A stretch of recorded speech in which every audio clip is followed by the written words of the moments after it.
बिस्मिल्लाहिर्रहमानिर्रहीम। अस्सलाम वालेकुम। आज की इस वीडियो में मैं आप लोगों के साथ एक ख़ास अमल और एक ऐसा मुजर्रब वजीफ़ा शेयर करने जा रही हूँ। ये ख़ास अमल कुरान मजीद के सिर्फ़ 2 लफ्ज़ हैं जो कि कुन फ़यकुन के हवाले से हैं, जो कि बहुत ही ताकतवर लफ्ज़ है।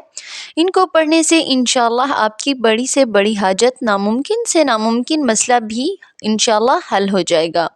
कुरान मजीद में अल्लाह की कुदरत बयान करते हुए फरमाते हैं, जो काम करने का इरादा होता है तो मैं कुन कहता हूँ और वो हो जाता है। लफ्ज़ कुन फ़यकुन का मायनी है हो जाओ, फिर वो हो जाता है। यानी जब अल्लाह किसी भी काम पर कुन फ़यकुन फरमाते हैं तो बस वो हो जाता है।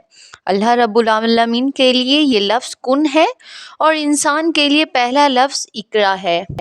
अल्लाह का ये लफ्ज़ कायनात के लिए, ज़मानो मकान के लिए, हर शय के लिए था। इसका समर फ़यकुन ये है कि जब वो किसी शय का इरादा करता है तो वो सिर्फ़ फरमा देता है कि हो जाओ तो वो हो जाता है। कुन फ़यकुन की एक हकीकत बहुत ही खूबसूरत हकीकत है जिसके बारे में हर एक को मालूम होना चाहिए। बेशक जब कुन फ़यकुन की लड़ी मिलती है तो लम्हों में तकदीर बदल जाती है। ये एक बहुत ही खूबसूरत हकीकत है कि खुदा ने हम सबको एक कुन से पैदा किया है और इसमें कोई शक भी नहीं है। जब अल्लाह लफ्ज़ कुन फरमाते हैं तो अल्लाह की मर्ज़ी से वो काम हो जाता है और हमारे सारे वजूद का कुल कायनात में आना भी हर्फ़ कुन फ़यकुन की बदौलत है।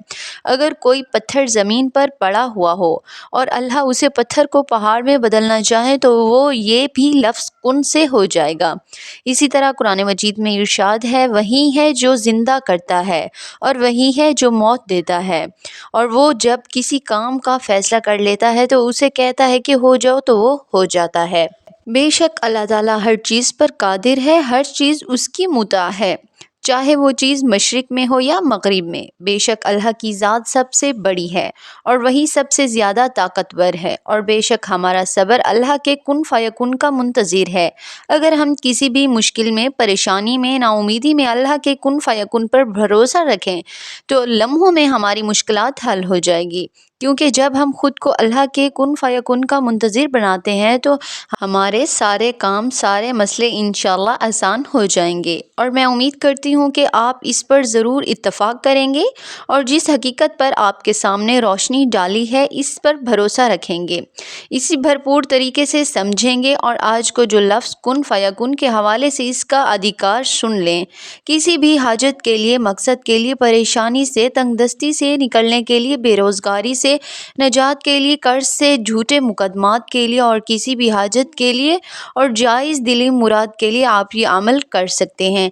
अमल करना क्या है? सबसे पहले 2 रकात नमाज नफिल हाजत पढ़ें। अगर आपकी कोई ऐसी हाजत है तो आप चाहते हैं कि हो जाए तो वो हाजत, वो मसला जो है आपका हल हो जाएगा, तो आपने 2 रकात नमाज नफिल हाजत पढ़नी है और हर रकात में सूरत फातिहा के बाद 7 मरतबा सूरत इखलास पढ़नी है। यानी दोनों मरतबा सूरत फातिहा के बाद दोनों रकात में जो है सूरत इखलास पढ़नी है 7 मरतबा। फिर वही जाए नमाज पर बैठ कर अव्वल व आखिर में 3-3 मरतबा दुरूद शरीफ पढ़ना है। दुरूद पाक आप जितना भी पढ़ें पढ़ सकते हैं, लेकिन पढ़ना आपने लाजमी है। 100 मरतबा आपने कुन फ़यकुन पढ़ना है। तस्बीह के हर दाने पर कुन फ़यकुन ये पढ़ते रहना है।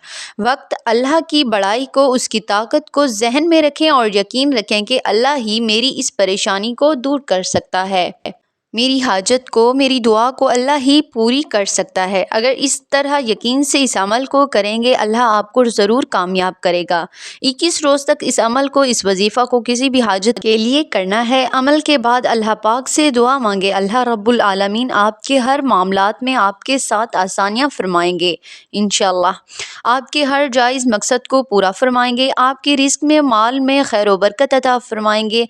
अगर आप बीमार हैं तो इंशाअल्लाह शिफा अता फरमाएंगे। पूरे दिल से, पूरे यकीन से इस अमल को करें और इसे ज़रूर आजमाएं। चलते फिरते इस लफ्ज़ को, कुन फ़यकुन को पढ़ें, अपनी ज़िंदगी का हिस्सा बना लें। इंशाअल्लाह आपकी ज़िंदगी बदल जाएगी। अगर आपको वीडियो अच्छी लगी है तो लाइक करें, शेयर करें और मेरे चैनल को सब्सक्राइब करें। जज़ाकल्लाह।